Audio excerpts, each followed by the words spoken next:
ಕುಕನೂರು ಪಟ್ಟಣದಲ್ಲಿ ಈದ್ ಮಿಲಾದ್ ಹಬ್ಬವನ್ನು ಶ್ರದ್ಧಾಭಕ್ತಿ ಹಾಗೂ ಸಡಗರದಿಂದ ಆಚರಣೆ. ಪ್ರವಾದಿ ಮಹಮ್ಮದ್ ಪೈಗಂಬರ್ ಅವರ ಜನ್ಮದಿನದ ಅಂಗವಾಗಿ ಮುಸ್ಲಿಮ ಬಾಂಧವರು ಕುಕನೂರು ಪಟ್ಟಣದಲ್ಲಿ ಶುಕ್ರವಾರ ಈದ್ ಮಿಲಾದ್ ಹಬ್ಬವನ್ನು ಶ್ರದ್ಧಾಭಕ್ತಿ ಹಾಗೂ ಸಡಗರದಿಂದ ಆಚರಿಸಿದರು. ಪಟ್ಟಣದ ಜಾಮಿಯಾ ಮಸೀದಿಯಿಂದ ಆರಂಭಗೊಂಡ ಮೆರವಣಿಗೆ ಹಳೆ ಸಂತೆ ಬಾಜಾರ, ಪ್ರಮುಖ ರಸ್ತೆಗಳಲ್ಲಿ ಮೆರವಣಿಗೆ ಮೂಲಕ ಟಿಪ್ಪು ಸುಲ್ತಾನ್ ವೃತ್ತದ ಮೂಲಕ ಜಾಮಿಯಾ ಮಸೀದಿ ಪ್ರವೇಶಿಸಿ, ಮುಸ್ಲಿಂ ಧರ್ಮ ಗುರುಗಳಿಂದ ವಿಶೇಷ ಪ್ರಾರ್ಥನೆ ಸಲ್ಲಿಸಲಾಯಿತು.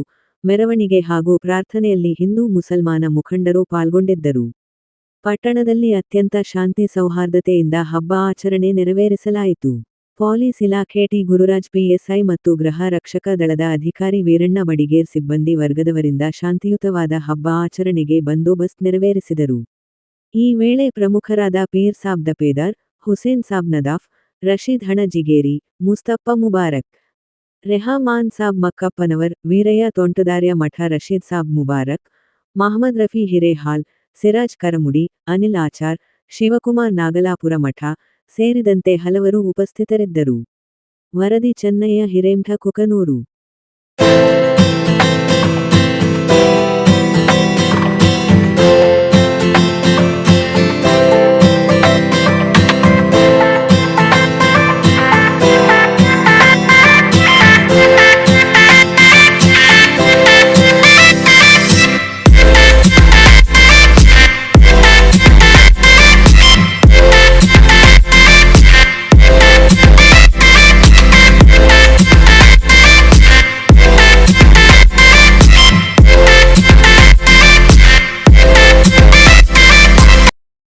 ನಾಡಿನ ಸಮಸ್ತ ಜನತೆಗೆ ಈದ್ ಮಿಲಾದ್ ಹಬ್ಬದ ಶುಭಾಶಯಗಳನ್ನು ಕೋರುತ್ತಾ, ಈ ಒಂದು ಮೊಹಮ್ಮದ್ ಪೈಗಂಬರ ಒಂದು ಜನ್ಮ ದಿನಾಚರಣೆ ಪ್ರಯುಕ್ತ ಕುಕನೂರು ಪಟ್ಟಣದ ಪ್ರಮುಖ ಬೀದಿಗಳಲ್ಲಿ ಮೆರವಣಿಗೆ ಮೂಲಕ ಶಾಂತಿ ಸೌಹಾರ್ದತೆಯನ್ನು ಸಾರ್ತಕ್ಕಂಥ ಒಂದು ಜಾಗಮೂರ್ತಿ ಮೊಹಮ್ಮದ್ ಪೈಗಂಬರ್ ಅವರ ಒಂದು ಜಯಂತಿ ಅತ್ಯಂತ ಸರಳವಾಗಿ ವಿಜೃಂಭಣೆಯಿಂದ ಪಟ್ಟಣದಲ್ಲಿ ಆಚರಿಸಿದ್ದು, ಸಮಸ್ತ ಸಮಾಜ ಬಾಂಧವರಿಗೆ, ಸಮಾಜದ ಜಮಾತ್ ವತಿಯಿಂದ ಅವರಿಗೆ ಅನಂತ ಧನ್ಯವಾದಗಳನ್ನು ತಿಳಿಸುತ್ತೇನೆ.